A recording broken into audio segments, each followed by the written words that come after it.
देखिए यहाँ लड़की जो है ना, लड़की का इज्जत का खतरा है और लड़के को जान का खतरा है, खतरा दोनों का है। ये लोग थोड़ा मतलब डरे सहमे से होता है भाई, अगर यही लोग सही नहीं होंगे तो हमारी सेफ्टी तो भाई हम लोग को खुद से ही बरतनी पड़ेगी। नमस्कार, मैं अभय शर्मा, आप देख रहे हैं opinion daily.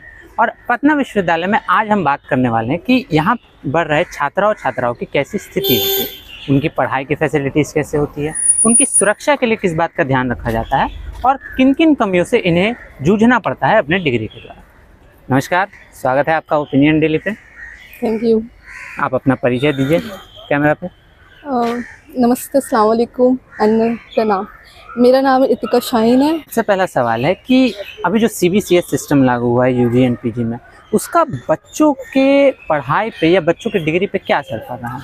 First of all semester के एग्ज़ाम होने से ये थोड़ा बेनिफिट्स है पर थोड़ा सा अनबेनिफिट्स है। पहले हम बेनिफिट्स बताते हैं कि आपका ईयर बैक नहीं होता है, आपका एक साल नहीं बर्बाद होता है।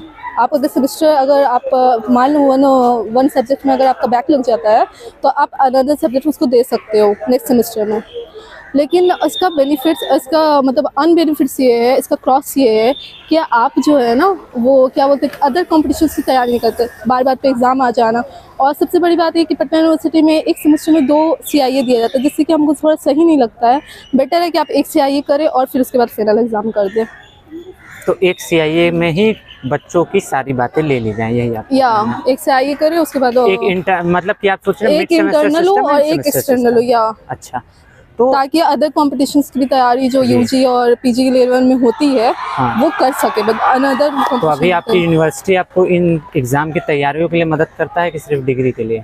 नहीं, कहीं ना कहीं हम देखते हैं कि ऑप्शनल्स में कहीं ना कहीं मैच कर जाते हैं, पर जनरल में और फिर अदर्स एग्जाम्स में वो कहीं नहीं। जैसे BSSC का एग्जाम या फिर ग्रेजुएटेड कंबाइंड लेवल का एग्जाम, ये समय हम नहीं देख सकते कि इसमें कुछ हेल्प मिल सकता है। लेकिन हाँ, अगर BPSC UPSC का एग्जाम देखा जाए तो जो हम ऑप्शनल्स चुनते हैं उसके हिसाब से थोड़ा बेनिफिट्स है, थोड़ा बेनिफिट्स हो जाता है। हाँ। मतलब कि जब पढ़ाई हो रही है तो और चीज़ों के भी पूरा ध्यान रखते हैं जी। अब यहाँ पे जब हम पढ़ रहे हैं तो हमारी कुछ फैसिलिटीज़ होती हैं, हर बच्चे को मिलती हैं। तो आपकी पढ़ाई में क्या क्या फैसिलिटीज़ आपको कॉलेज से मिल जाए और क्या क्या आपको दिक्कत हो रही है?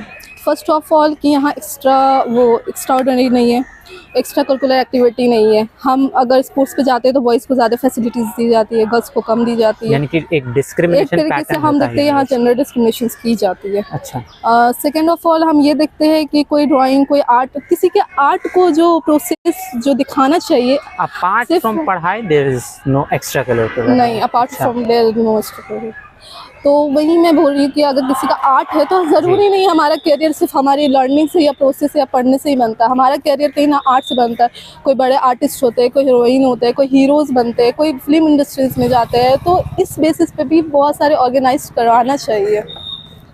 तो एक्स्ट्रा करिकुलर में विश्वविद्यालय थोड़ा सा ध्यान दे सकता है। और पढ़ाई को लेकर के अब हमारे अच्छे क्लासरूम्स हैं ये है, और अपार्ट फ्रॉम लाइब्रेरी सिस्टम कैसा रहता है हमारे कॉलेज? लाइब्रेरी सिस्टम ओके वहाँ बुक प्रोसेस है और इजीली बुक मिल जाता है, तो इससे कोई इशू नहीं। बुक अवेलेबिलिटी लगभग है यहाँ? लगभग है, इससे कोई इशू नहीं क्रिएट होता। और हम यहाँ ये भी देख रहे हैं जैसे अब दुनिया भर में जो अभी सबसे बड़ा मुद्दा चल रहा है वो बोल रहा है महिलाओं की सुरक्षा। तो हमारा विश्वविद्यालय इस महिला की सुरक्षा को लेकर के कितना सच है? महिला को सुरक्षा को लेकर देखा जाए तो सबसे पहले जो हमारे एडमिनिस्ट्रेशन होते हैं, जो यहाँ पे पुलिस ऑफिसर्स लोग होते हैं, तो ये लोग थोड़ा मतलब डरे सहमे से होते हैं भाई, अगर यही लोग सही नहीं होंगे तो हमारी सेफ्टी तो भाई हम लोग को खुद से ही बरतनी पड़ेगी। यानी कि अभी गार्ड सिस्टम में भी होता अगर किसी कोई लड़की को छेड़ देता है और बदले में वो लड़की जवाब भी दे देती तो दोबारा बदला लेने के लिए उसके साथ बहुत कुछ कर दिया जाता है।